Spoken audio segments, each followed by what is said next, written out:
So this history really comes from me doing what we were trained not to do. Um, Ask questions about Stewart, find out where he came from, find out how the group really started. And I got my eyes opened right away because I was under the impression the group started by Stewart in Allentown leading people to Jesus and forming a group. And that's not exactly how it happened. In fact, that is not how it happened. And so, without further ado, I'm going to get into the history of the Church of Bible Understanding, and it'll be partly coming from the notes that I already laid down on the website, but hopefully along the way I could also answer a few questions or certain issues that pop into my head that aren't written on the page. The Church of Bible Understanding was known as the Forever Family, and this was officially the year was 1971. Now, fact. Let's start with the facts. George Skip O'Neill became a Christian before he met Stuart Trail.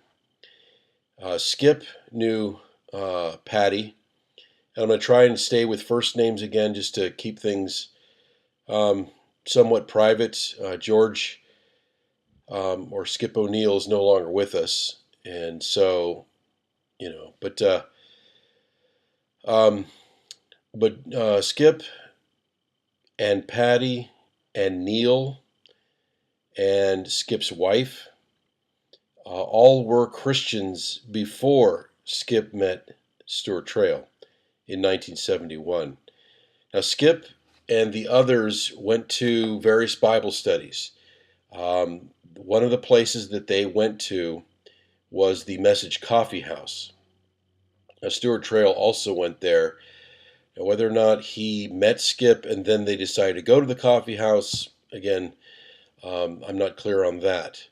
But the Message Coffee House was where before the FF was started, the members met.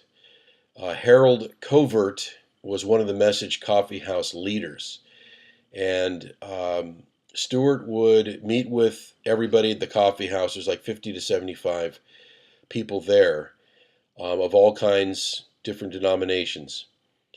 I can get into Stewart's personal testimony. I think I will separate Stewart's personal history from the group's personal history at some point in the video. But for now,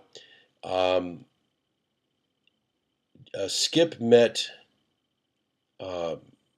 Stewart when he came over the bridge at Robin Hood Dell in 1971.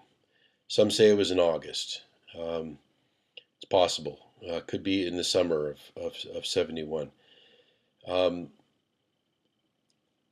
Stewart brought his wife and some of his kids or all of his kids when they met. Skip was smoking a cigarette at the time. Stewart, with theatrics, waved his arms around and was coughing, fake coughing, trying to show Skip that he didn't want him to have a cigarette, Skip noticed that he had a Get Smart, Get Saved button on and recognized that Stewart was a Christian or thought he was. Skip then went back to Neil and to Patty and to Skip's wife and told them about Stewart, about meeting him. Eventually, they would meet with Stewart. Stewart would go with them to Bible studies that they had already been going to. And eventually, they'd go to the Message Coffee House and meet there. And the Message Coffee House would start off as a big group, and then they break up into smaller groups. And the Message leadership noticed that Stewart kept, getting a lot of young people around him, and he was doing his brand of teaching. Eventually, the leadership of the Message Coffee House decided that Stewart was a false prophet and wanted him to leave. They actually dismissed him. Now, Stewart, of course, used this, the fact that they were inaccurate in that Stewart said, "I've never claimed to be a prophet, and therefore how can I be a false one?" Well, with Stewart, if you get one little point wrong, then you're basically wrong in everything you say. And that's one of his tactics to get out from any kind of scrutiny. So what took place is that while he was attending the Message Coffee House and asked to leave, at some point he and Zach, who was one of the very first 15 to become the Forever Family, went on a vac trip, I believe, to Ohio. And on the way back from the vac trip, Stewart told Zach that he intended to break from the Message Coffee House and form the Forever Family, or form his own group.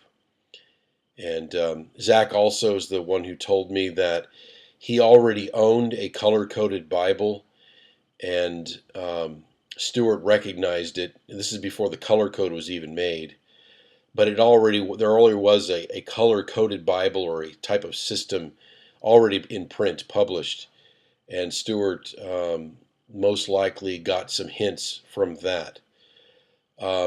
Also, something that Stewart and the early FFers read, studied a little bit, Stewart came from it, was William Jones's Interpretation in Figurative Language book, which is also on the site. And it's my opinion that although he's not lifting completely from William Jones, I believe that that was part of the inspiration or influence that Stewart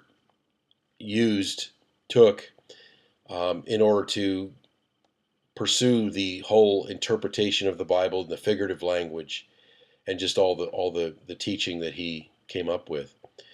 This kind of dispels the whole notion of God's showing him, God's teaching him. There are influences that, even though Stewart won't acknowledge them, there's some hard fact sources that he didn't just get